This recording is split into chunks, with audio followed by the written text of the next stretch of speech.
हुआ क्या था last time when I was teaching you on that time there were many rules, जो हम लोगों ने क्या किया था, थोड़ी जल्दी जल्दी भी फास्टली कर लिए थे। जैसे अगर तुम लोग याद कर सकते हो तो प्रेजेंट इंडेफिनिट टेंस के टाइम पर हम लोगों ने लास्ट क्लास में जो रूल्स थे, वो कुछ लोगों ने ऐसा बोला कि भाई वो है ना बहुत अच्छे से समझ में नहीं आ पाए हैं, इसलिए क्या कर रहे थे हम लोग, जो यूजेस हैं ऑलमोस्ट टेंस हम लोगों को समझ में आ चुके हैं कि फ्यूचर परफेक्ट टेंस क्या होता है, ये बात हम लोगों को मालूम है कि नहीं है। बाकी मतलब उसके जो साइड में यूजेस हैं उनको हम लोगों से अच्छे से करना है, क्योंकि मोस्टली क्वेश्चन ज्यादातर जो एरर डिटेक्शन के हैं, फिल इन द ब्लैंक्स के हैं, वो बनते किससे हैं, हमारे से। मतलब उनके साइड यूजेस भी आना जरूरी है। अकेले टेंस में भी एक कंडीशन नहीं है, कई तरह की अलग अलग क्या है कंडीशंस हैं, तो उनको समझना है।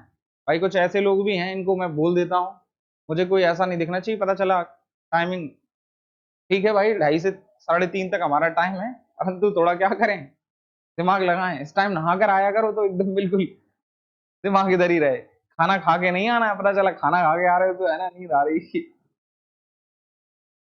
देखो फर्स्ट हम लोग फ्यूचर परफेक्ट में देखते हैं। फ्यूचर परफेक्ट में भी हम लोग ये रूल देखा था, शायद हम लोगों को फ्यूचर इंडेफिनिट में भी ये रूल देखने को मिलेगा। खास बात देखें, 3 शब्दों को गौर करें, if, when, unless. If, when और अनलेस। क्या है रूल, क्या कह रहा है हमारा, कि यदि वाक्य के दो भागों का संबंध फ्यूचर टेंस से है, भाई इट मींस दोनों सेंटेंस किसमें हैं। अच्छा क्या इसको थोड़ा समझें, मैंने आपको बोला था कि सबसे बड़ा क्या है हमारे पास, सेंटेंस, उसी का एक भाग क्या होता है, क्लॉज, और उससे छोटा क्या होता है, words. Many people they are familiar with these two things. Sentence और वर्ड के बारे में तो हम लोग जानते हैं, लेकिन क्लॉज के बारे में हम लोग नहीं जानते। क्लॉज क्या होता है भाई, ये हो गया हमारा प्रिंसिपल और क्लॉज हो गया हमारा वाइस प्रिंसिपल। वाक्य और उपवाक्य। अब वाक्य और उपवाक्य में चीज देखो, तो वाक्य और उपवाक्य में क्या है कि ये एक सेंटेंस में जो क्लॉज होता है वो सेंटेंस का ही एक पार्ट होता है। होता क्या है क्लॉज के बारे में थोड़ी सी बात कर लेते हैं। क्लॉज क्या होता है भाई, one subject plus one finite verb, a subject plus a finite verb is equal to क्या होता है, one subject plus one finite verb is equal to clause. ये होती है क्लॉज की डेफिनेशन। यानी कि हमें क्लॉज में क्या चाहिए भाई, एक सब्जेक्ट चाहिए हमें और एक चाहिए हमारी फाइनाइट वर्ब्स। फाइनाइट वर्ब, अगर फाइनाइट वर्ब है तो हमारा क्लॉज हो जाएगा। बार बार हम इस चीज को रिपीट करते हैं। एनीबडी इज देयर, मैंने बोला था उस टाइम भी, एक बार और कर लेते हैं भाई। फाइनाइट वर्ब क्या होती हैं, फाइनाइट वर्ब्स क्या होती हैं बोलो। वन, कितने लोगों को मालूम है फाइनाइट वर्ब्स, 1 2 3 4 5, और भी हाथ उठ खड़े हो रहे हैं। इन बॉयज, इस बॉयज बताओ फाइनाइट वर्ब्स क्या होती हैं,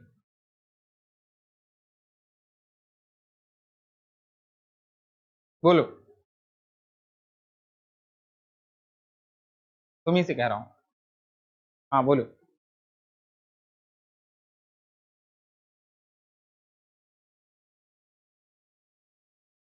कोई बात नहीं, if you are going with wrong thing, अगर थोड़ा इधर उधर हो रहा है कोई प्रॉब्लम नहीं है, make it correct finally.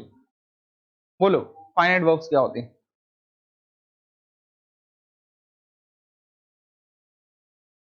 Singular और प्लूरल के अनुसार लगती हैं, ऐसा है, the verb we use according to the singular plural, is it like this. ये सेंटेंस में ऑब्जेक्ट होता है। अच्छा ये कहां पर चला गया, ये ट्रांजिटिव और इंट्रांजिटिव याद आ रही है इसको, ट्रांजिटिव और इंट्रांजिटिव पे चले गए हो तुम।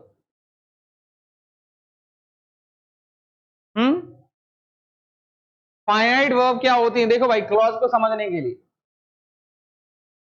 और एक आध से और पूछ लेते हैं, बोलो। हाँ बोलो। सब्जेक्ट के अकॉर्डिंग चेंज होती है, is it me somewhere I want to listen, वो एग्जैक्टली वर्ड मिलना जरूरी है, बोलो। हाँ भाई जो सब्जेक्ट के नंबर के अकॉर्डिंग चेंज हो जाते हैं। अगर हम लोग यहाँ पर सेंटेंस देखो, मैंने कहा मैं जाता हूं, प्रेजेंट इंडेफिनिट टेंस आप लोगों ने पढ़ा हुआ है ना, वह जाता है, मैंने क्या कर दिया यहाँ पर सिंगुलर के साथ में क्या कर दिया, यहां पर SAIS लगा दिया। ऐसा ही है कि नहीं है? SAIS लगा दिया ना यहां पर सिंगुलर के साथ में। तो यहां पर क्या है, अगर इसको इस तरीके से बोलता, तुम जाते हो, यू गो, वह जाता है, ही गोज। जैसे ही सिंगुलर आया तो ये वर्ब बदल गई भाई। कुछ वैसा एक दूसरा सेंटेंस लिखा मैंने, वह जा रहा है, क्या हो जाएगा हमारा, ही इज गोइंग। और मैंने कहा तुम जा रहे हो, यू आर गोइंग। अब मुझे बताओ इस सेंटेंस में क्या है, यहां पर ये हमारे रहे सिंगुलर प्लूरल सब्जेक्ट, और इसमें क्या लग रहा है हमारा, इज एम आर लग रहा है। तो इस सेंटेंस में फाइनाइट वर्ब क्या है, गो और गोज, और इस सेंटेंस में फाइनाइट वर्ब क्या है, इज आर। क्योंकि गोइंग तो सेम ही यूज हो रही है भाई। क्या गोइंग सब्जेक्ट के नंबर के अनुसार बदल रही है? नहीं बदल रही है। तो ऐसी वर्ब जो सब्जेक्ट के नंबर के अनुसार नहीं बदलती बल्कि टेंस के अनुसार बदलती हैं, वो क्या होती है, नॉन फाइनाइट वर्ब्स। टेंस के अनुसार बदलने से मतलब क्या है, यहां पर क्या कहना चाह रहा हूं भाई, टेंस के अनुसार बदलने से मतलब क्या है, कि अगर मैं ऐसा बोलूं, मैं जा रहा हूं, यहां पर ये सेंटेंस हुआ हमारा। दूसरा हम लोगों ने लिखा यू आर गोइंग, और इसी में मैंने इसको एक परफेक्ट के साथ में लिख दिया, मैं जा चुका हूं, क्या हो जाएगा, आई हैव गॉन। अब तुम मुझे बताओ यहां पर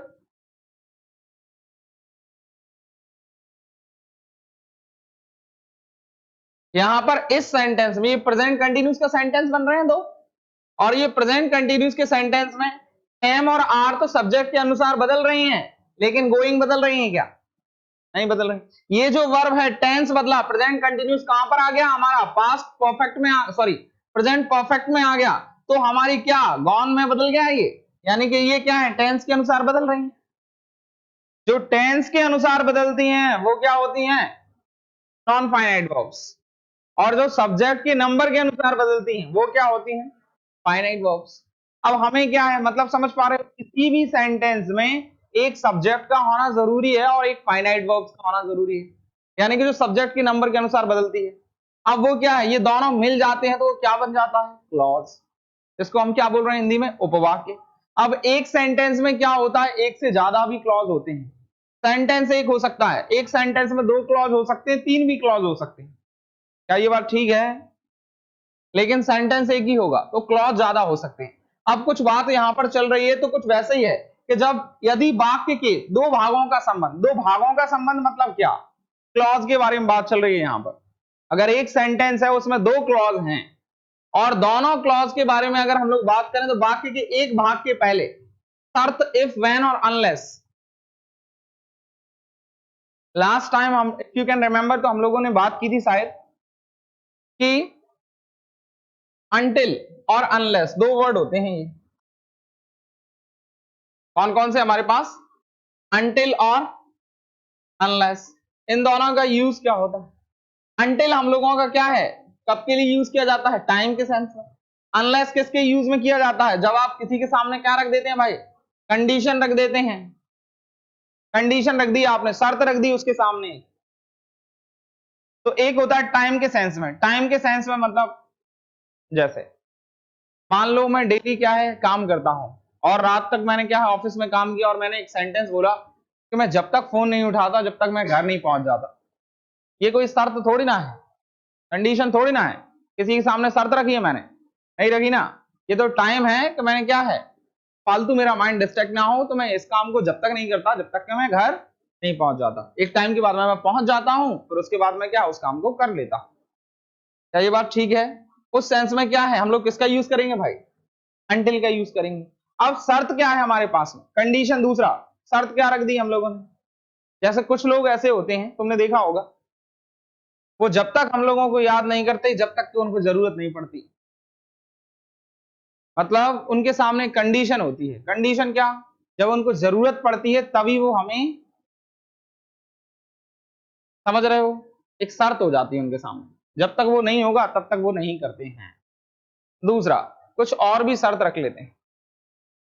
एक बेटा है वो अपने फादर से बोल रहा है कि पापा मुझे ना मोबाइल चाहिए, और मोबाइल चाहिए, पापा ने क्या किया, एक काम कर रहे बेटा 10,000 ले ले, 10,000 में अच्छा खासा मोबाइल आ जाएगा। वो कह रहा है पापा जब तक आप 50,000 नहीं दोगे मैं स्कूल नहीं जाऊंगा। अब ये क्या है भाई, पापा के सामने क्या रख दी, शर्त रख दी, है ना।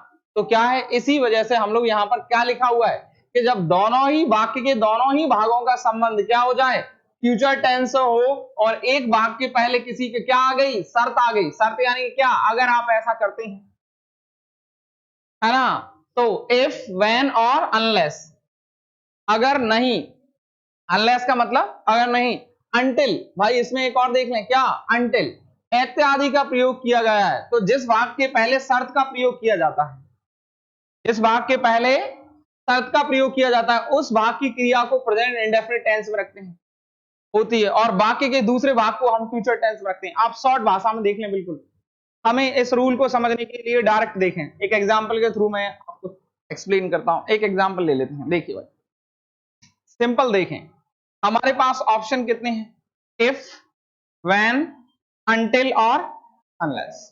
कभी भी यदि किसी भी सेंटेंस में ये हो रहे हैं, देखो सेंटेंस को आप देखना, सुनने की कोशिश करना और समझने के, सेंस कैसा निकलता है हिंदी में, फ्यूचर में निकल रहा होता, ध्यान से देखो।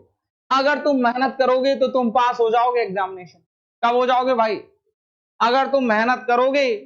अब पहला सेंटेंस आ रहा है कि नहीं, फ्यूचर में आ रहा है ना, अगर तुम मेहनत करोगी तो तुम पास हो जाओगे। कुछ इसको इस तरीके से ही बोलते हैं, अगर आप मेहनत करते हो तो आप पास हो जाओगे। लेकिन याद रहे, चाहे ये सेंटेंस आगे लिखा हो, चाहे ये सेंटेंस पीछे लिखा हो, लेकिन जो इफ, अनलेस, अंटिल और व्हेन, इनके बाद वाला जो सेंटेंस होगा, जहां मतलब इफ के बाद, व्हेन के बाद, अनलेस और अंटिल के बाद जो सेंटेंस होगा, वो हमेशा किसमें होगा, प्रेजेंट इंडेफिनिट। किसमें होगा, प्रेजेंट इंडेफिनिट में। जो इनसे चिपका हुआ होगा वो किसमें होगा, प्रेजेंट इंडेफिनिट में। और दूसरा कौन सा होगा हमारा, फ्यूचर में। दूसरा सेंटेंस हमारा किसमें होगा, फ्यूचर। फ्यूचर इंडेफिनिट में हो सकता है, और भी दूसरे सेंटेंस में बनेगा तो दूसरे में भी हो सकता है, कोई प्रॉब्लम नहीं है, ठीक है, याद रहे। अब आप चाहो तो इसको आगे पीछे करके देख सकते हैं, तो समझ गए ना, इसलिए क्या कर रहे हैं, ये इसको प्रेजेंट इंडेफिनिट में रख रहे हैं। तो स्पेशली याद रखें भाई, कौन कौन से हमारे पास चार शब्द हैं, इफ, व्हेन, अंटिल, अनलेस, ठीक है क्या, ये बात अक्सर इनसे हम लोगों को क्वेश्चन देखने को मिलते हैं। दूसरा, अगर मैं इसको इस तरीके से बोलूं, you will pass the examination if you work hard, अगर उसको पीछे ले जाएं क्लॉज को, तब भी कोई प्रॉब्लम नहीं है। जो इफ के बाद वाला रहेगा वो क्या होगा, हमारा प्रेजेंट इंडेफिनिट में रहेगा। क्या ये बात ठीक है, आगे देखो, और if you will work hard, तो ये सही है भाई, करेक्ट है, और ये सेंटेंस हमारा क्या है, generally you want believe most of the people they are good in speaking, वो क्या है, अच्छे हैं इंग्लिश बोलने में। अगर आप उनको डायरेक्टली बिना रूल के लेकर जाओगे तो वो इस सेंटेंस को भी क्या करेंगे, करेक्ट करेंगे।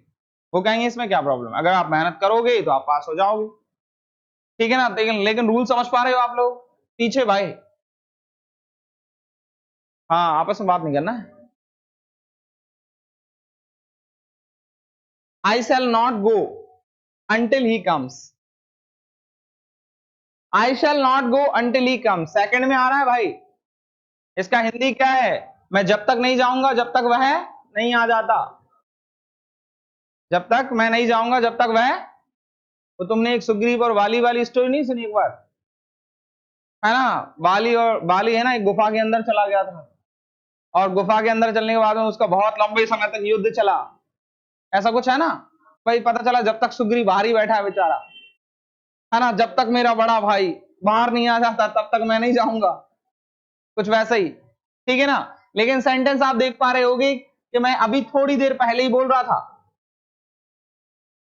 क्या बोल रहा था, कि चाहे पीछे आए चाहे आगे आए, लेकिन हमें क्या याद रखना है, इसके बाद वाला सेंटेंस ये क्या हो जाएगा हमारा, wrong, this one will be correct, this will correct, this will, समझ गए हो, अच्छे से क्लियर हुआ रूल।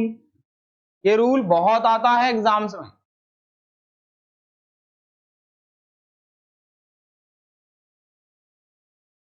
लास्ट भाई, यहां से हम लोगों को क्या है, present indefinite, past indefinite, future indefinite, इन्हीं के बहुत, क्योंकि सबसे ज्यादा यूजेस इन्हीं के अंदर है, प्रेजेंट इंडेफिनिट, पास्ट इंडेफिनिट, सबसे ज्यादा मिलते हैं हम लोगों को प्रेजेंट इंडेफिनिट। ये वापस से एक बार रिपीट होंगे हम लोगों को, कुछ और शब्द भी मिलेंगे इसमें। अभी हमारे पास चार थे, इनमें पता चला आफ्टर और बिफोर भी जुड़ गए, तो अब देखते हैं कौन कौन से और हैं। पहला रूल हमें देखें, फर्स्ट, पहला रूल क्या है, हमें प्रेजेंट इंडेफिनिट टेंस को पहचानना है। अक्सर क्या है, सेंटेंस पर फोकस करते करते हुए उनके लास्ट वर्डिंग पर भी फोकस दें। अक्सर प्रेजेंट इंडेफिनिट टेंस यूज होगा तो वो वहां पर क्या होगा, इन वर्डों का भी प्रयोग किया जाएगा। कुछ सुने एक बार, मैंने आपको बताया था कि आपको केवल एक चीज को फॉलो करना है। प्रेजेंट इंडेफिनिट टेंस के बारे में हम लोग जब बात कर रहे थे तो मैंने आपको बोला था कि आप क्या करें भाई, रूटीन को फॉलो करें। किसको फॉलो करें? दुनिया का कोई भी काम अब यदि क्या है, किसी भी रूटीन को फॉलो करता। अब दो ही रूटीन होते हैं भाई, गिने चुने दो ही रूटीन होते हैं, एक रेगुलर रूटीन और एक इरेगुलर रूटीन। कुछ लोग हैं भाई जो रेगुलर मंदिर जाते हैं, कुछ लोग ऐसे हैं जो मन होता है तब चले जाते हैं, जाते दोनों ही हैं। सेंटेंस एक जैसा ही बनेगा, मैं भी मंदिर जाता हूं और तुम भी मंदिर जाते हो। तुम डेली जाते हो, मैं कभी कभी जाता हूं। समझ रहे हो ना? अब क्या है, किसी भी रूटीन को, अब आप मुझे बताओ, एक शब्द मैंने यहां पर लिखा डेली, ये कौन से रूटीन को फॉलो कर रहा है? डेली हम कोई काम करते हैं, जरूरी नहीं वो रेगुलर हो सकता है, इरेगुलर हो सकता है। एवरीडे, एवरीडे भी ये बता रहा है, एक रूटीन को बता रहा है, डेली। अगर कहीं भी हमें ये शब्द मिल रहा है भाई, कौन सा? डेली और एवरीडे। कोई भी काम, प्रेजेंट इंडेफिनिट के बारे में हम लोगों ने क्या बात की थी कि कोई भी काम यदि प्रेजेंट में होता है, भाई ये रहा हमारा प्रेजेंट, ये पास्ट और इधर फ्यूचर, इधर फ्यूचर ये पास्ट और ये रहा हमारा प्रेजेंट। यदि प्रेजेंट में कोई भी काम क्या है, होता है, सूरज पूरब से उगता है, होता है भाई, डेली होता है वो काम, ठीक है ना, एवरीडे। दूसरा क्या बोल रहे हैं? ऑलवेज। ऑलवेज मतलब जैसे बोलते हैं ना कुछ लोगों के बारे में एक मिथ्या, भाई वो हमेशा ही झूठ बोलता है। एक लड़का है, मैं उसके अभी कुछ दिनों पहले उसके फादर से बात की थी, मैंने कहा आपका लड़का 100 में से 110 बार झूठ बोलता है। अगर उसने 100 बातें बोली हैं तो वो 100 भी बात भी ये भी झूठी बोल रहा होगा कि उसने 100 बात बोली हैं, उसने 120 बोली होंगी। है ना? तो क्या भाई, वो हमेशा ही झूठ बोलता है ना? मैंने कहा वो हमेशा ही ऐसा करता है, वो हमेशा ही जीतता है, कोई काम हमेशा करता है रेगुलरली। ये तो एक फिर भी क्या है, रेगुलर रूटीन को ही दर्शा रहा है। वंस इन अ वीक, महीने में एक बार। मैंने आपको रूटीन के बारे में भी बात की थी कि अक्सर, अच्छा ये रूटीन बनाए क्यों है भाई? पीरियड्स क्यों बनाए हैं? क्यों बनाए हैं पीरियड्स? अगर कोई चीज बनाई गई है, कोई इंसान है, अगर मान लो घंटे और साल नहीं बनाए होते तो कैसे पता चलता आपने कितनी तैयारी की, कितने घंटे पढ़ते हो, कितने आप जिए, कब मर गए? मालूम चलेगा? नहीं चलेगा ना। तो पीरियड्स का होना जरूरी है। इसलिए क्या है, टाइम को डिवाइड किया गया है। अब टाइम को डिवाइड किया गया है तो क्या है, इसको समझने के लिए क्या करते हैं हम लोग, वैसे डेली, डेली, वीकली और मंथली और ईयरली। इनमें कभी भी अगर साल में हम एक बार कर रहे हैं, महीने में एक बार कर रहे हैं, मंथ में एक बार कर रहे हैं, इसके बारे में हम लोग लास्ट टाइम बात की थी, है ना? दूसरा क्या है, मंथ में एक बार, once in a week, once in a month, once in a year, twice in a day. ऐसा नहीं है ऐसा बोले भाई नहाता एक बार हूं, खाना 2 बार खाता हूं, तो नहाने को तो गिन लेंगे लेकिन ना खाना खाने को नहीं गिनेंगे। तो इससे कोई फर्क नहीं पड़ता। अगर हर एक घंटे में भी करते हो, दिन में 12 बार भी करते हो, तो करते हो, कोई भी काम क्या है, होता है। वो कोई भी रेगुलर रूटीन के थ्रू होता है। अब अगर उसमें डे में काउंट नहीं करेंगे, फिर उसको क्या घंटों में कंसीडर कर लेंगे। अगर दिन में 12 बार किया है, तुमने देखा होगा कुछ लोग भाई पुड़िया खाने वाले लोग नहीं होते actually, what they feel, have you ever notice them? उनका क्या मतलब फंडा होता होगा, क्या उनके दिमाग में चल रहा होता पुड़िया खाने वाला? मैंने 1-2 बार लोगों से पूछा भी है, भाई ऐसा क्या मतलब, क्या आता है मजा, चने खा लें आप? तो वो है बता, उनको खाने के बाद में ऐसी फीलिंग आ रही होती है जैसे अब हम राजा बन गए और आप प्रजा हैं। एक मतलब उनका टाइम पास हो रहा है भाई। क्या है यार, कुछ भी टाइम पास के लिए क्या है, पुड़िया खा रहे हैं। तो लेकिन क्या है भाई, पता चला इतने खतरनाक लोग भी हैं, 20 रुपए की एक पुड़िया आती है और पता 40 की, मतलब किसने बोला ये 40 की? ये तुम्हारा अनुभव बाहर निकल के आ रहा है कि किसी दूसरे को देख के बोल रहे हो? अब पता चला दिन में क्या है, एक दिन में 12 बार खा रहा है भाई। राइट है क्या? एक दिन में कितनी बार खा रहा है, 12 घंटे में 12 बार खा रहा है। तो खाता सेंटेंस तो वही बनेगा ना, एक ही बनेगा। मैंने कहा वो दिन में 12 बार पुड़िया खाता है, सेंटेंस किसको फॉलो कर रहा है? रूटीन को फॉलो कर रहा है, अब वो हर घंटे के अकॉर्डिंग बन गया वो रूटीन, ठीक है ना। Month, twice in a day, twice in a week, जरूरी नहीं है कि ट्वाइस ही लगे, थ्राइस भी हो सकता है, 10 टाइम्स भी हो सकता है, 10 बार भी हो सकता है। हफ्ते में कोई काम 10 बार करता हूं। अगला क्या है, सेल्डम, सेल्डम क्या है, कभी कभार करता हूं। दूसरा क्या है, never, hardly, scarcely, usually, generally, sometimes. Hardly देखें, मुश्किल से, कभी कोई कोई काम मुश्किल से करते हैं आप। स्कार्सली ये भी क्या है, मतलब बहुत मुश्किल से, रेयरली। यूजुअली मतलब वो जनरली डेली कोई अवस्था को दर्शा रहता है, अक्सर करता ही है ना। जनरली, समटाइम्स कभी कभी, ऑफन अक्सर, अक्सर करता हूं। मैंने कहा अक्सर है ना, मैं वहां पर घूमने के लिए जाता हूं। तो ये वर्ड कभी भी यदि किसी सेंटेंस में मिल रहे हैं तो आप समझ जाएं, क्या ऐसा बोल सकते हैं आप सेंटेंस में, जरा बनाकर थोड़ा देखें, मैं कभी कभार झूठ बोल रहा हूं, ऐसा सेंटेंस हिंदी में भी ठीक लग रहा है क्या? हाँ, ठीक लग रहा है, नहीं लग रहा है ना।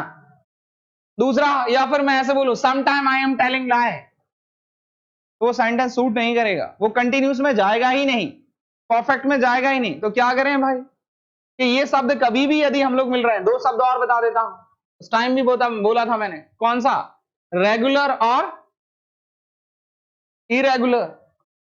ये दो ही रूटीन होते हैं, या तो कोई व्यक्ति किसी काम को करता है, क्या है, करता है, या तो रेगुलर रूटीन से करता है या फिर इरेगुलर रूटीन से करता है। और यदि उसमें रूटीन है, रूटीन का मतलब क्या होता है, कंटिन्यूस नहीं चलता, वो होता है, करता है, फिर बंद भी कर देता है, फिर करता है दोबारा, ठीक है ना।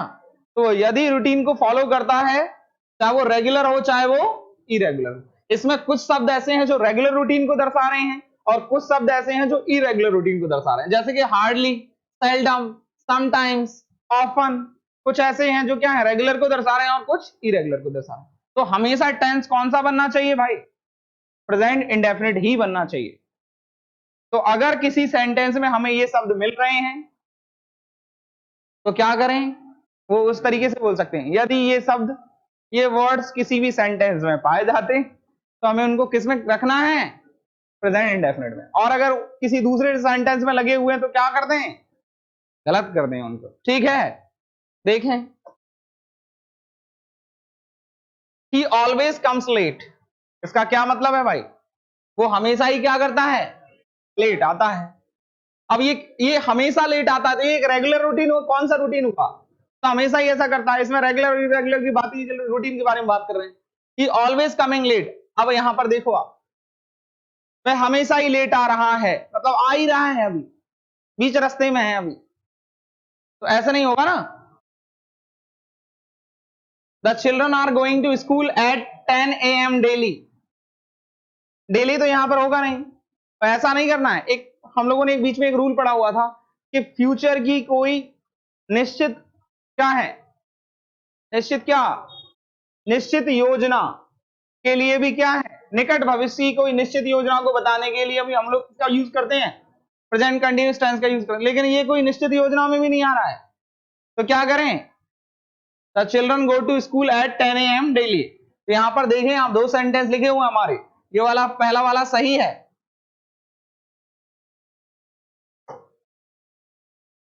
this one is right, this one wrong, this one is correct, this one is, ये समझ पा रहे हैं एवरीबॉडी, एट लास्ट फाइनली समझ में आया। और इस तरीके के अगर क्वेश्चन आपको मिलेंगे तो कर लेंगे क्या, हम लोग निकाल लेंगे ना। ऐसा होता है अक्सर क्वेश्चन चलाते टाइम, क्वेश्चन का आंसर अच्छा ये तो मुझे मालूम था, बाद में हम लोगों के दिमाग की बत्ती जल रही होती है। ठीक है, आगे चलते हैं। तीसरा गलत क्यों होगा, तीसरा चिल्ड्रन, हाँ तीसरा गलत है, मैं चौथे पे दिमाग लगा रहा हूं। भविष्य, फ्यूचर की निश्चित योजना को बताने के लिए प्रेजेंट इंडेफिनिट टेंस का प्रयोग करते हैं भाई। दो हो गए हमारे पास, पहला कौन सा, फ्यूचर कंटिन्यूस में भी यूज किया जा रहा है, उस टाइम भी पर्टिकुलर टाइम फिक्स बताया जा रहा था, वहां पर टाइम को मेंशन किया जाता था। दूसरा हम लोग क्या कर रहे हैं, उस टाइम भी मैंने आप लोगों को बोला था कि फ्यूचर इंडेफिनिट टेंस में भी क्या होता है, किसी निश्चित योजना को बताने के लिए प्रेजेंट इंडेफिनिट टेंस का प्रयोग किया जाता है, फ्यूचर की किसी निश्चित योजना का। गौरव गोज टू भागलपुर ऑन 10 फरवरी, वो वहां पर जाता है, वो जाएगा, तो क्या उस टाइम उस सेंस में भी निकल रहा होता है। इसमें भी अगर क्या कर रहे हैं, ऐसे समझ लें आप, इसको समझने के लिए एक अच्छा मतलब टेक्निक लगाते हैं कि कभी भी यदि आपको प्रेजेंट इंडेफिनिट टेंस के साथ में कोई फ्यूचर का टाइम शो हो रहा है, तो आप समझ रहे हैं फिर वो किसको दर्शा रहा है, वहां पर निश्चित योजना को दर्शा रहा है। लेकिन निश्चित योजना दिखने में भी वो सेंटेंस का कुछ चीजें हमारे अंदर कॉमन सेंस पाया जाता है भाई, थोड़ा बहुत लगना चाहिए कि वो पता चला कि है ना योजना है। अब जाने आने वाली तो योजना ही होती है, अब पता चलेगा वो है ना रात के 7 बजे वो लड़ाई करेगा, तो ये योजना तो हो नहीं सकती, ठीक है कि नहीं है, समझ रहे हो ना, जाने आने वाली चीज, सेंटेंस को थोड़ा सा दिमाग लगाना है। द इंस्टीट्यूट रिस्पॉन्स इन मार्च, मतलब इंस्टीट्यूट क्या है, मार्च में रिस्पॉन्स करेगा। सेंटेंस यहां पर देखें भाई, वैसे रिस्पॉन्स करता है, इस तरीके से निकलेगा, हो सकता है हर मार्च में करता हूं, तो इस वजह से भी क्या है, फ्यूचर की एक निश्चित योजना को दर्शाने के लिए हो गया। जब किसी वाक्य की दो घटनाओं का वर्णन, मैं बोल रहा था थोड़ा सा और इसमें क्या बढ़ा देंगे, बढ़ाने का मतलब क्या है, if, before, when, after, until, unless, as soon as और इन केस। पहले हमारे पास ये थे इफ, अनटिल, अनलेस और व्हेन, लेकिन यहां पर क्या बता रहे हैं, जब किसी वाक्य की भविष्य की दो घटनाओं का वर्णन हो, दोनों घटनाएं किसमें है, फ्यूचर में है। थोड़ी देर पहले ही बात कर रहे थे कंडीशन की, दोबारा रिपीट नहीं करेंगे उसको।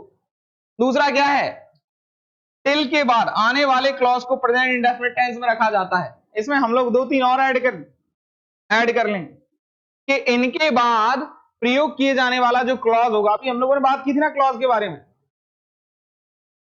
एग्जांपल से देखें भाई, देखो, if he will come here I will help him,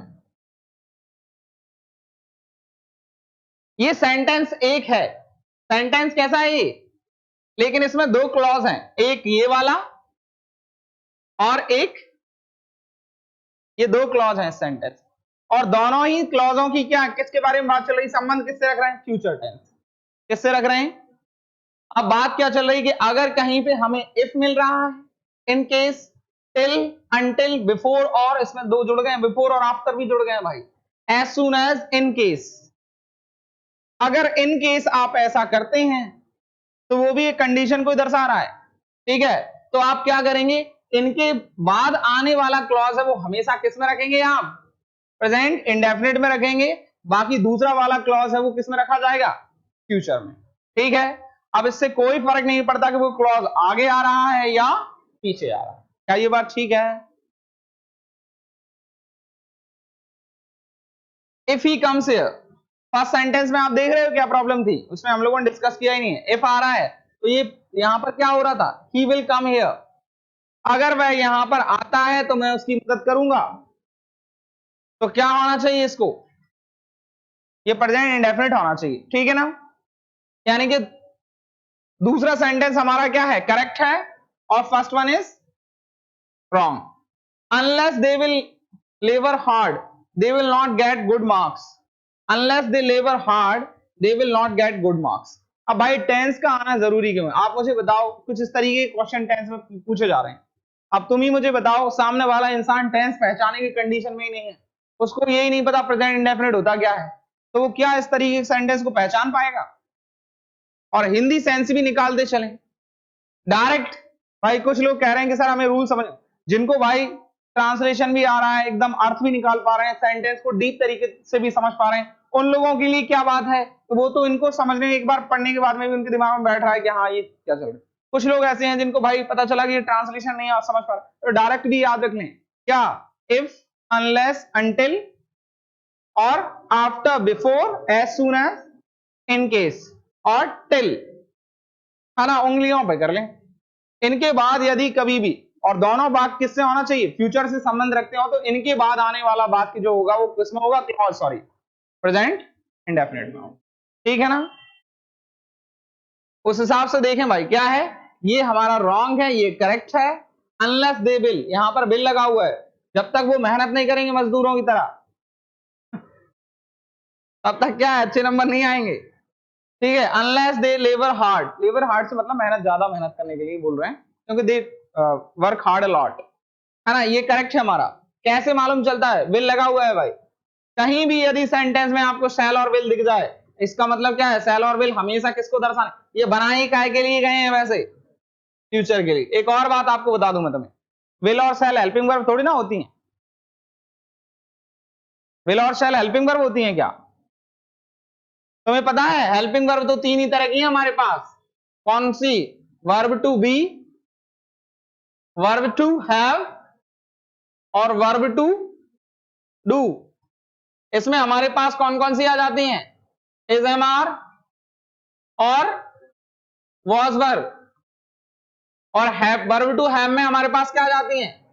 have, has और हैड। और वर्ब टू डू में क्या आ जाता है? डू, डिड और डज। ये है हमारे पास हेल्पिंग वर्ब। इसके बाद में अगर हम लोग सेल और विल के बारे में बात करें तो सेल और विल भाई मॉडल्स में रखे जाते हैं। इसमें कंसीडर करते हैं इनको, मॉडल्स में रखते हैं। तो हेल्पिंग वर्ब की तरह यूज नहीं करते हैं, क्योंकि हेल्पिंग वर्ब का तो रूल है भाई सिंगुलर प्लूरल वाला, इनका कॉन्सेप्ट नहीं है सिंगुलर प्लूरल वाला। मैंने बताया था आई और वी वाला, क्या आई और वी के साथ में क्या लगाते हैं? सेल। ये फ्यूचर को दर्शाते हैं, एक फिक्स है इनके साथ में। मॉडल्स में किस चीज का, मॉडल्स का मतलब क्या बोलना चाह रहा हूं कि कोई भी चीज जो एक पर्टिकुलर फिक्स चीज को दर्शाती है ना, वो क्या किस रख दिया, उसको मॉडल्स में रख दिया। ये बात ठीक है क्या? ये वाला रूल हमारे दिमाग में आया? तो कहीं भी बिल दिख रहा है यानी कि वो फ्यूचर और शैल दिख रहा है, वो किसको दर्शा रहा है? फ्यूचर को दर्शा रहा है। आगे देखें अगला, यूनिवर्सल ट्रुथ। भाई यूनिवर्सल ट्रुथ का मतलब क्या है? How many, anybody is there who will give me an example of universal truth? हाँ कौन, बोलो।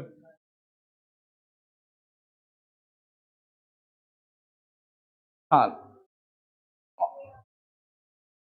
यूनिवर्सल ट्रुथ के बारे में बात कर रहे हैं हम लोग। यूनिवर्सल ट्रुथ, लड़के तो है पता सर, हम हाथ नहीं खड़े करते, ये भी तो एक यूनिवर्सल ट्रुथ ही है।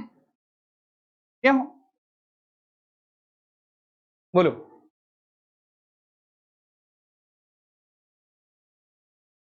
हाँ भाई, दो चीजें हैं। कुछ ऐसे होते हैं जो आज तक हमारे समझ में ही नहीं आए। ब्रह्मांड कितना बड़ा है, कौन सही है कौन गलत है, ये हमें इसमें नहीं हुए। कुछ ऐसी चीजें हैं जो परमानेंट हैं। देखो फॉर एन एग्जाम्पल, अगर मैं इस मार्कर को यहां से गिराऊं तो कहां गिरेगा? जापान में जाके गिराऊं, अमेरिका में जाके गिराऊं, हिंदू गिरा है, मुस्लिम गिरा है, सिख, कोई सी भी कास्ट का गिरा है, गिरेगा कहां? यथार्थ सत्य है। समझ रहे हो ना, यूनिवर्सल ट्रुथ है ना भाई। सूरज पूरब से उगता है ना, ये ठीक है कि नहीं है? तो ये क्या है? यूनिवर्सल। अब तो मुझे बताओ, अगर इस पेन को ऊपर से गिराते हैं तो ये नीचे गिरता है, लेकिन अगर आप इसको समझेंगे तो ये एक रूटीन को ही फॉलो कर रहा है। सेंटेंस को अगर देखेंगे तो सूरज पूरब से उगता है, डेली उगता है। तो आप हमेशा जब कभी भी इस पेन को ऊपर से गिराओगे तो वो नीचे ही गिरता है। समझ रहे हो ना, कहीं भी गिराएं, समझ गए हो ना। तो कोई भी यूनिवर्सल ट्रूथ है वो हमेशा किस में रखी जाती है? अब ये कंफ्यूज कहां करते हैं हम लोगों का भाई, हम लोगों में दिमाग बहुत है, लेकिन होता क्या है, एग्जाम टाइम तक वो थोड़ा कम चलता है ना। एक तो वैसे ही घर वालों की प्रेशर, दुनिया भर का प्रेशर, एग्जाम देने के लिए जा रहे हैं उस टाइम घर वाले अलग कह रहे हैं अच्छे से करके आना, फिर ऐसा लगता है ये बिल्ली वाला रास्ता इन्होंने काटा क्यों है कि नहीं? तो देखें भाई, क्या करेंगे, यूनिवर्सल ट्रूथ को हमें फ्यूचर टेंस में बना के दे देंगे या फिर किसी और जगह। The earth moving, earth is moving round the sun. अब इतना आप लोग जानते हैं भली भांति भाई, क्या जानते हो कि इज मूविंग आ रहा है तो ये कौन सा टेंस है? कौन सा है? लड़के कह रहे हैं सर मर जाएंगे, बोलेंगे नहीं, लेकिन कौन सा है भाई? मेरे प्रेजेंट कंटिन्यूस है ना। तो क्या कर दें, द अर्थ। अब मैं आगे नहीं बढ़ा रहा हूं, डायरेक्ट सेंटेंस बनाते हैं अपन लोग। क्या हो जाएगा? The earth. अब मुझे ये बताओ, जिससे पूछूंगा हाथ खड़े करना, आगे इसमें जो वर्ब आएगी, कितने लोगों को बात नहीं करना है, एक दूसरे से खड़ा करो भाई, कौन सी वर्ब आएगी इसमें? बोलना नहीं है, कुछ लोग ऐसे होते हैं वो उनसे कंट्रोल नहीं होता, निकल जाता उनका।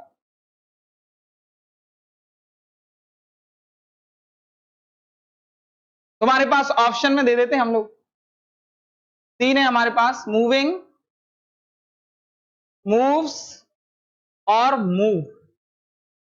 अब बताओ भाई, तीन में से आपके पास ऑप्शन में, लड़के हाथ खड़ा करो, कुछ के अभी भी है ना, क्यों बोलो, तो बोलो, मूव्स, कारण कौन सिंगुलर है, कौन सिंगुलर है, एक सेकंड, क्या सिंगुलर है, बोलो बोलो, कोई बात नहीं, क्या बोल रहे हैं, अच्छा, और भाई पृथ्वी एक ही है ना, क्योंकि अभी दूसरी पृथ्वी खोज नहीं हो पाई, अभी हम ही बहुत हैं, तो क्या है, क्या हो जाएगा, earth moves round the sun. अब आपको इतना भी माइनर मिस्टेक मालूम होना चाहिए कि इतना भी था, earth move round the sun, तो इसको भी क्या करो आप पकड़ पाओ, singular subject singular verb, plural subject plural verb, क्या ये बात ठीक है, अर्थ क्या है, सिंगुलर है, तो मूव्स क्या है, सिंगुलर, किसी भी वर्ब को सिंगुलर बनाना हो तो ऐसे ही एस लगा दें, वो किस में कन्वर्ट हो जाती है, सिंगुलर में कन्वर्ट हो जाती है, प्रेजेंट इंडेफिनिट को फॉलो कर रहा है, the sun, the sun rose in the east and set in the west, भाई क्या ये ठीक है, पास्ट इंडेफिनिट में जा रहा है वो, पास्ट इंडेफिनिट में बना दें क्या, एक दिन उगा था उसके बाद डूब गया, अब कभी नहीं उगेगा, मतलब हमेशा ऐसा नहीं है भाई, है ना, उगता ही है सूरज, तो क्या करें, समझ गए हो ना, यूनिवर्सल ट्रूथ है भाई। अगला देखो, इस टेंस का प्रयोग वर्तमान के विचारों, थॉट्स, स्थिति यानी स्टेट, दशा, कंडीशन, भावनाओं, फीलिंग्स को बताने के लिए भी किया जाता है। इसको समझते हैं, एक एग्जांपल दूंगा इसी के थ्रू और हम लोग समझने की कोशिश करेंगे इसको। कुछ दो तरह के लोग होते हैं, मतलब एक जो सुबह सुबह उठकर एक्सरसाइज करते हैं, जिनके अंदर बॉडी में काफी अच्छा स्टैमिना है भाई, वो जल्दी नहीं थकते। एक क्या होते हैं, मेरे जैसे होते हैं, है ना, थोड़ा सा काम किया उसके बाद में फिर आराम चाहिए 1 घंटे का, ठीक ना, तो मैंने कहा यार मैं जल्दी थक जाता हूं, या मुझे क्या थकावट हो जाती है। अब ये क्या बता रहे हैं, क्या बता रहे हैं, ये स्टेट बता रहे हैं कि कंडीशन बता रहे हैं कि फीलिंग्स बता रहे हैं, फील ही लिख रहा है तो फीलिंग्स ही है, लिखा ये है कि नहीं है, ठीक है कि नहीं है, तो वो कैसा फील करता है, उस कंडीशन में भी क्या है, हम लोग अगर फीलिंग्स बता रहे हैं तब भी क्या है, हम लोग किसका यूज करते हैं, प्रेजेंट इंडेफिनिट टेंस का यूज करते हैं। सी लुक्स ब्यूटीफुल, सी लुक्स ब्यूटीफुल, ऐसा तो नहीं ना, मतलब actually when she does makeup only then she looks beautiful, otherwise there is a problem, or we can go with this one that she is looking beautiful or she looks beautiful, ठीक है, तो difference समझे, समझ रहे हो ना, क्या है, वह अच्छा दिखती है, we are surprised to see her,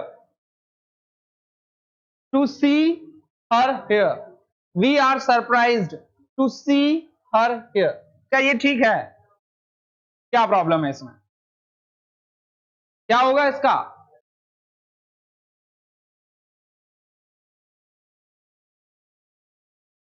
क्या होगा इसका, be surprise, surprise to see her, surprise क्या है भाई, किसको दर्शा रहा है,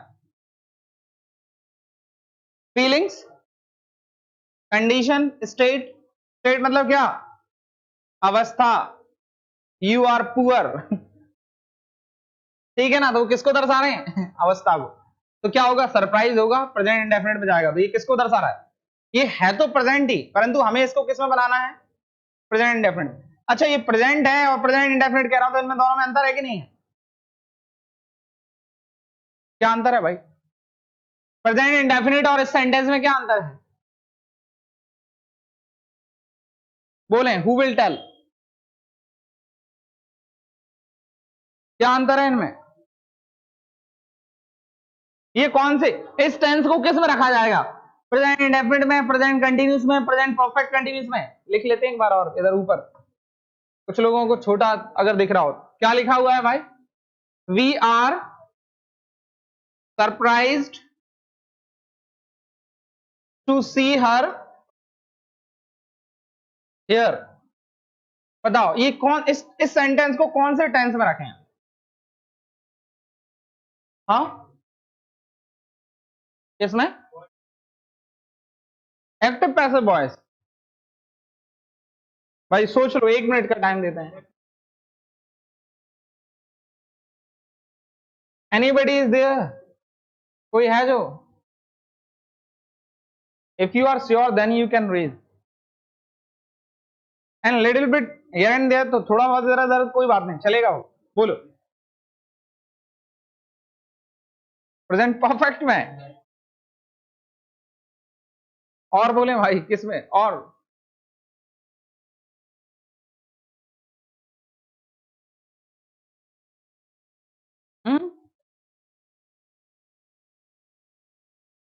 पीछे? ये तो कुछ ज्यादा हो गया। बोलो। हाँ ध्यान रहे, ये कौन सा सेंटेंस होता है? ये ऐसे सेंटेंस किसको दर्शाते हैं? नो एक्शन को दर्शा रहे होते हैं। किसको दर्शा रहे होते हैं? जिसमें क्या नहीं है? एक्शन नहीं है। एक ऐसा परिवार जिसमें मदर है ही नहीं है, यानी कि क्या नहीं है? वर्ब नहीं है भाई। और वर्ब है तो किसके साथ में? Helping verb. यहां पर मतलब ये यहां पर जो सरप्राइज है ना, ये वर्ब नहीं है। ये किसकी तरीके से प्रयोग किया गया है?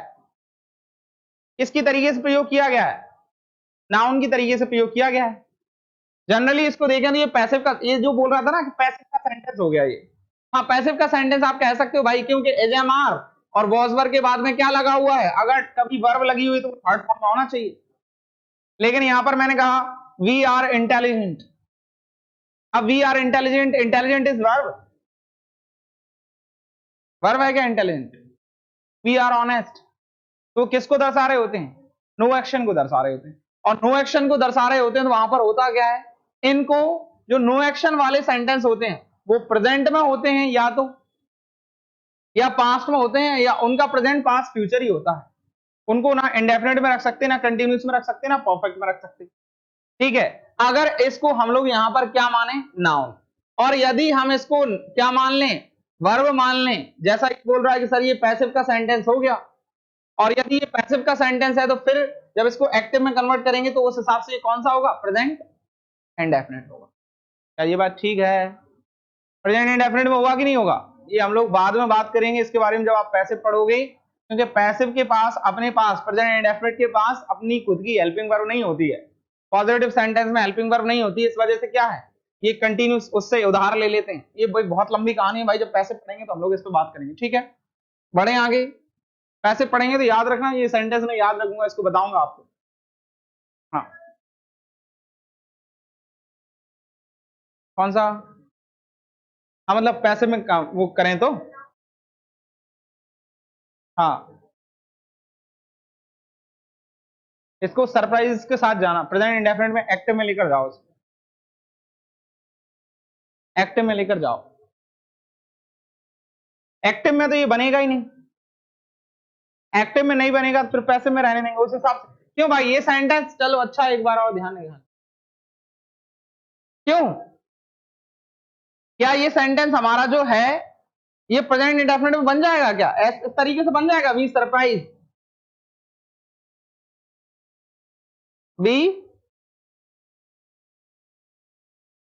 बी सरप्राइज टू सी हर,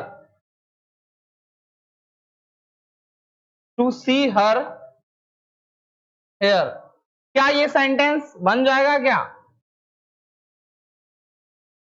बन जाएगा। कितने लोग एग्री करते हो भाई इससे? ये सेंटेंस क्या है, जब तक एक्टिव पैसिव क्लियर नहीं होंगे तब तक लोगों को समझने में थोड़ी सी दिक्कत होगी। जिनको पहले से एक्टिव पैसिव आते हैं तो उनको थोड़ा समझ में आ जाएगा। भाई ये क्या है, ये सेंटेंस इस तरीके से बनेगा ही नहीं, पता है तुम्हें? प्रेजेंट इंडेफिनिट में बनेगा ही नहीं। क्या है? नहीं बनेगा। उस वजह से क्या है, ये भी प्रेजेंट इंडेफिनिट का ही सेंटेंस हुआ। ये किस तरीके से प्रेजेंट इंडेफिनिट का हुआ?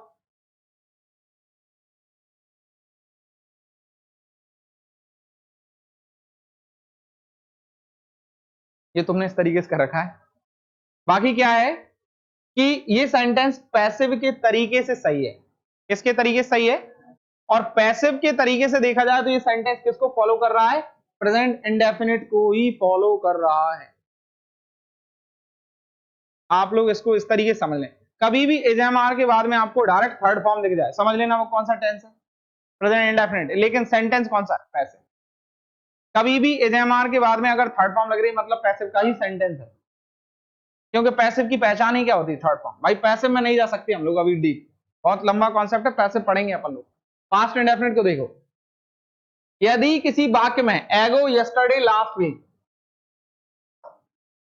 क्या क्या भाई, यस्टरडे, अब यस्टरडे में आप क्या प्रेजेंट कंटिन्यूस सेंटेंस बना सकते हो, बना सकते हो क्या, यस्टरडे में प्रेजेंट के सेंटेंस बनेंगे नहीं, फ्यूचर के बनेंगे नहीं, अब बचे केवल कहां के, पास्ट के, कहां के बचे, पास्ट के। पास्ट में भी हम लोगों ने क्या कंडीशन दे दी है कि पास्ट में जो चार है हमारे पास, परफेक्ट कंटिन्यूस को हटा दें, परफेक्ट कंटिन्यूस को हटा दें, कंटिन्यूस को हटा दें, पास्ट कंटिन्यूस को, हमारे पास दो बचे हैं, पास्ट परफेक्ट और पास्ट इंडेफिनिट।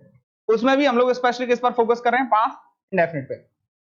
कि एगो, एगो वर्ड यहां कहीं भी आपको दिख जाए, yesterday, last week, last month, last year, last Monday, in 2002, past से रिलेटेड, पास्ट इंडेफिनिट के टाइम पे मैंने आपको बताया क्या था कि पास्ट में मैंने कोई काम किया था, पास्ट में मैंने कोई काम किया या किया था, है ना। अब मैं उसको टाइम को मेंशन करूंगा, मैंने कहा आई वेंट मार्केट यस्टरडे, अब मैं क्या, मैं बाजार गया था, मैं बाजार गया या गया था कल, तो वो क्या है, ये वर्डों को ध्यान रखें भाई, अगर ये कभी वर्ड हम लोगों को मिल रहे हैं तो वो किस में लेकर जाएंगे, हमें पास्ट इंडेफिनिट में ही लेकर जाएंगे। सेंटेंस को हमें कहां रखना है, पास्ट में। ये पहचान होती है, ये वर्ड किन किन के लिए है, अगर एक ऐसा व्यक्ति है जिसके टेंस बहुत मतलब एक अच्छे लेवल पर क्लियर है, माइंड के लेवल पर क्लियर है, उनको फर्क नहीं पड़ता ये वर्ड अगर सेंटेंस में आ रहे हैं नहीं आ रहे हैं, वो डायरेक्टली सेंटेंस देखेंगे तुरंत समझ जाएंगे पास्ट इंडेफिनिट का। लेकिन क्या है, फिर भी हम लोगों को एग्जैक्टली कंफर्म करने के लिए क्या देखा जा रहा है कि अगर कहीं हम लोगों को ये वर्ड मिल रहे हैं तो हमें उन सेंटेंस को किस में रखना है, पास्ट इंडेफिनिट, क्योंकि ये एक पीरियड को दर्शा रहे हैं जो पास्ट का है। एगो और, मैंने आपको एक डिफरेंस बताया था एगो और इसमें,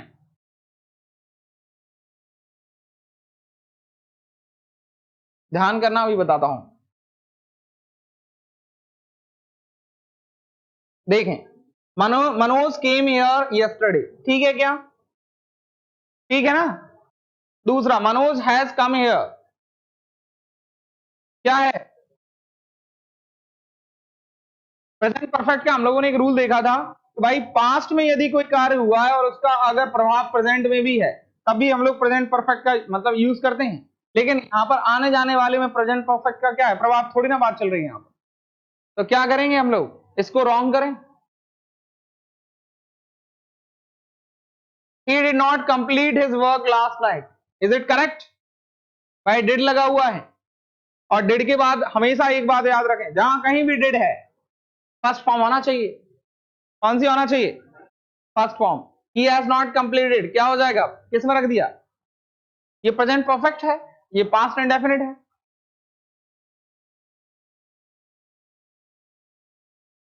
पास्ट टाइम के हैबिचुअल एक्शन, यहां पर कुछ कई बार क्या हो जाता है, लोगों में कंफ्यूजन हो जाता, कंफ्यूजन के मैं बताता हूं कहां पर कंफ्यूजन होता है।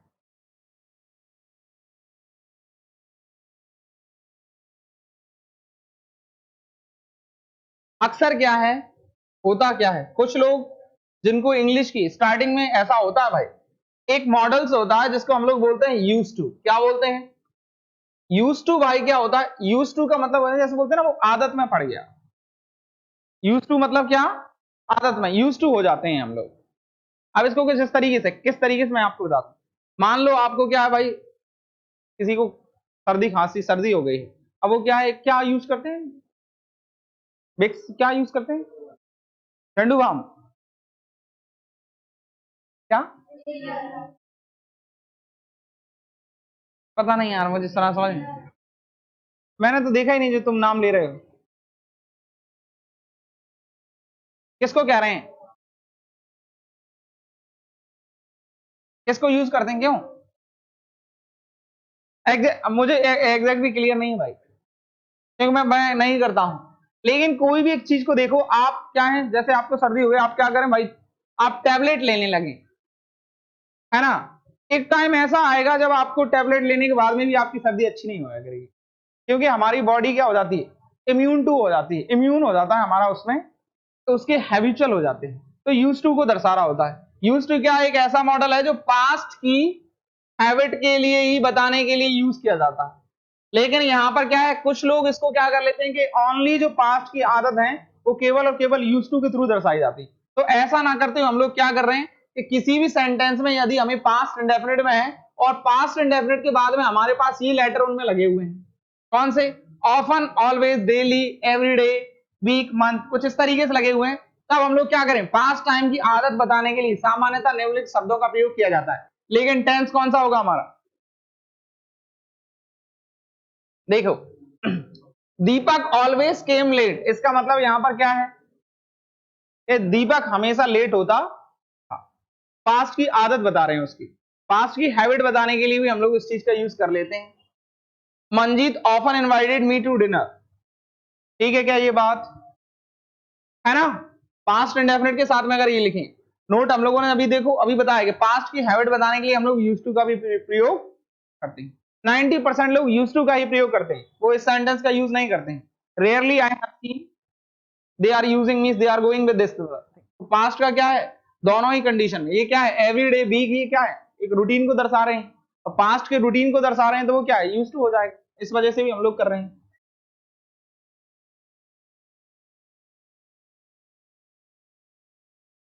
उसमें जब भी कभी भी ऐसी कंडीशन रही होगी, जब कभी भी कहीं भी ऐसी कंडीशन सेंटेंस में मिलेगा तो उसमें टाइम जरूर शो हो रहा होगा।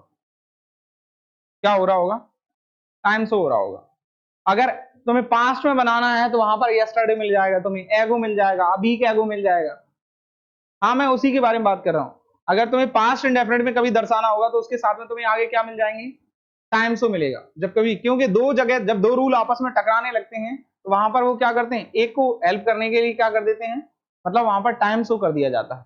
ऐसा अक्सर तुम्हें 99% केस में तुम्हें मिलेगा ये, क्योंकि अदरवाइज हम लोग क्या है, कंफ्यूज हो जाएंगे कि ये प्रेजेंट इंडेफिनिट में बने या पास्ट इंडेफिनिट में। क्या यह बात ठीक है ना। और अगर टाइम शो नहीं है तो आप हमेशा किस में बनाएं, फिर प्रेजेंट इंडेफिनिट में बनाएं। ठीक। दूसरा, अगर आप किसी इसको क्लोज टेस्ट में या पैसेज में देख रहे हैं वहां पर, तो उस कंडीशन में क्या करें, आप आगे और पीछे के सेंटेंस को भी देखें। जैसे फॉर एन एग्जांपल, हम लोगों ने टेंस के टाइम पर भी बात की थी, मैं आपको रूल बता रहा था एक दिन कि पूरे सेंटेंस, यदि सारे के सारे सेंटेंस, पहला सेंटेंस यदि पास्ट में तो दूसरे सारे सेंटेंस किस में जाएंगे, पास्ट में जाएंगे। उस कंडीशन में आप क्या करोगे, इसको किस में रखोगे, पास्ट में रखोगे। यही हमारे लिए हेल्प मिलती है। Alok used to take milk daily, past time की दो साथ साथ होने वाली क्रियाओं को बताने के लिए पास्ट इंडेफिनिट का प्रयोग किया जाता है। मैंने आपको ड्यूरिंग और वाइल बताया था, और वाइल और ड्यूरिंग के टाइम पे मैंने आप लोगों को कुछ चीजें बताई थी।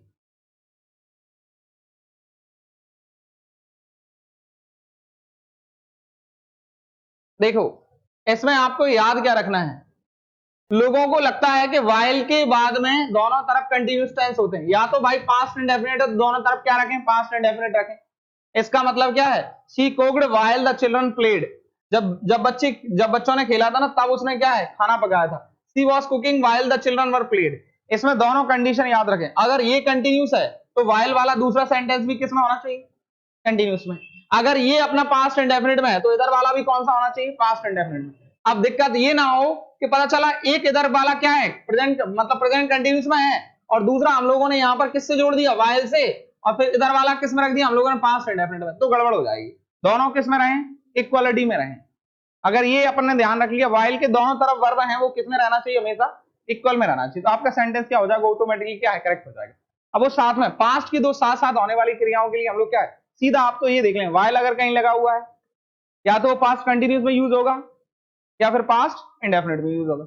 अगर दोनों पास्ट कंटिन्यूस हैं या फिर दोनों पास्ट इंडेफिनिट होना। जब पास्ट टाइम की दो जारी रहने वाली क्रियाओं के बीच कोई दूसरी घटना घटी हो तो दूसरी घटना को हम पास्ट इंडेफिनिट टेंस में बनाया जाता है। व्हेन वी वर स्लीपिंग आशीष केम, इसमें भी तुम देखो यहां पर वाइल का प्रयोग नहीं कर रहे हैं।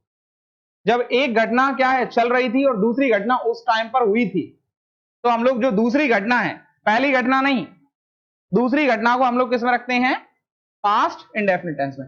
जब क्या है, जब हम सो रहे थे तब आशीष आया था, कुछ इस तरीके से। एक एग्जाम्पल के थ्रू आप समझ लें, क्या ये ठीक है, डन। तुम्हें मालूम होगा कि हमारे पास ज्यादातर इंडेफिनिट के ही रूल्स थे, और फ्यूचर इंडेफिनिट के भी हमारे पास ये कुछ 2-3 चीजें हैं। प्रेजेंट टाइम के अनफुलफिल्ड डिजायर्स, इसको भी आप ना देखो तो कोई दिक्कत नहीं, ये आगे आएगा, मैं आपको ये बता दूंगा, ये रूल आगे भी आने वाला है। फ्यूचर इंडेफिनिट को अकेला इतना देख लें, केवल लास्ट रूल, यदि बाकी के tomorrow, next year, next month, next week, कभी भाई फ्यूचर इंडेफिनिट और पास्ट इंडेफिनिट में केवल इतना माइनर सा अंतर है। देखो ये हम लोगों ने टाइम को देखा था, ये हमारा प्रेजेंट है, यहां पर यदि कोई काम होता है तो हमारा क्या है, प्रेजेंट इंडेफिनिट। पास्ट में कोई काम हुआ था या हुआ था, है ना, कोई काम किया था, वो क्या है, पास्ट इंडेफिनिट। फ्यूचर में कोई काम किया जाएगा, वो क्या है, फ्यूचर इंडेफिनिट। और फ्यूचर को दर्शाएंगे तो टाइम शो तो करना पड़ेगा। तो अगर टाइम शो नहीं भी कर रहे हैं तो क्या है, आई विल डू, ऐसा भी बोल देते ना, मींस ऐसा विल डू, मैं ऐसा करूंगा। लेकिन यदि क्या है, tomorrow, next year, next month, next week, next week में ऐसा करूंगा, कल मैं ऐसा करूंगा, तो वो किस में अक्सर क्या है, ये वर्ड हमें दिख रहे हैं तो हम लोग किस में रखें उसको, फ्यूचर इंडेफिनिट। ये ठीक है। और यहां पर आकर हमारे यूजेस ऑलमोस्ट क्या है, खत्म हो जाते हैं। जो present perfect continuous, past perfect continuous और फ्यूचर परफेक्ट कंटीन्यूअस है, उनमें बहुत ज्यादा यूजेस नहीं है, उनको तो आप नॉर्मली समझ लेंगे तो वही उसमें काम हमारा हो जाएगा। क्योंकि फ्यूचर इंडेफिनिट का कोई यूज है ही नहीं है, केवल प्रेजेंट परफेक्ट कंटीन्यूअस और पास्ट परफेक्ट कंटीन्यूअस ही यूज किए जाते हैं। ठीक है, ठीक है ना। तो आगे हम लोग क्या है, कल हम लोग लगाते हैं क्वेश्चन, ठीक है, और इनको सारों को पढ़कर आना है, क्वेश्चन लगाते हैं अपन लोग, सॉल्व करते हैं। अब देखते हैं कितने क्वेश्चन हमारे सही होते हैं।